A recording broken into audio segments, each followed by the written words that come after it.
Apa Cik? Jom. Ada ucapan hari raya ke? Gini, Bik. Demi masa manusia itu rugi.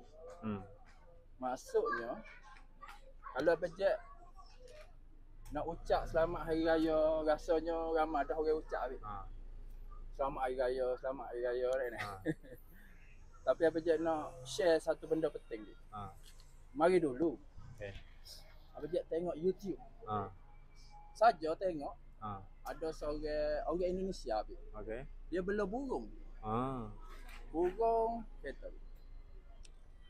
Burung tu burung bangunan tu. Macam tengok tak? Burung hok duduk kat bangunan. Warna coklat kecil. Warna coklat kecil tu. Jadi dia beli burung tu dengan budak-budak. Ada lebih kurang 140 ekor. Oh, banyak.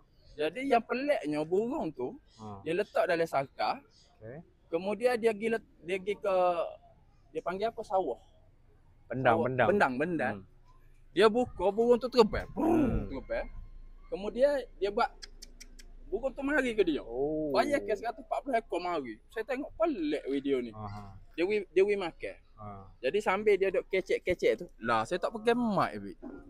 Jadi sambil dia duk kecek-kecek tu dia kata, kalau nak bela burung gini, bela burung murah je. Jangan bela burung mahal-mahal. Ni saya beli ni RM2 ya seekor ni dengan budak-budak. Dia kata kalau hilang pun tak adalah galak sangat.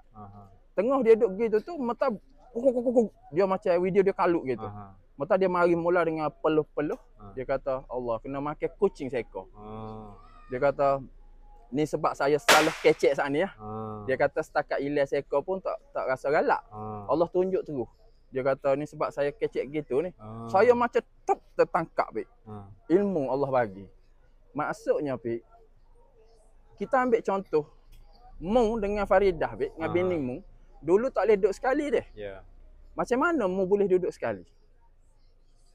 Kahwin, ucap akad nikah. Akad nikah. Maknanya dengan ucapan aku terima nikah, mu boleh duduk sekali. Asal tak boleh duduk sekali. Kemudian ramai orang yang berpisah kerana perkataan cerai maka cerai. Tak boleh dah duduk sekali. Maksudnya kata-kata ni sangat bahaya, Bik. Faham? Faham tak faham? Jadi ucapan hari raya saya pada tahun ni, saya nak pesan, nak peringat kepada kita semua berhati-hati dengan ucapan. Kadang-kadang kita bawa kereta dia. Orang tanya, "Gana kereta beres dah, servis cukup lekat dah. Break kita tukar dah pack. Minyak hitam tukar belakang dah beres, selamat." Kita kecek tu boros sangat.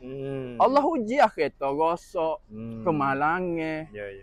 Faham tak faham? Jadi apa sahaja yang kita ucap ni, kita kena sedar apa yang kita nak ucap ni.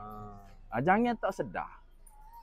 Faham tak faham? Kita pergi beraya rumah orang, biar orang kata kita tak banyak kecek daripada kita ni nak kecek banyak. Sehingga menggurih perasaan orang.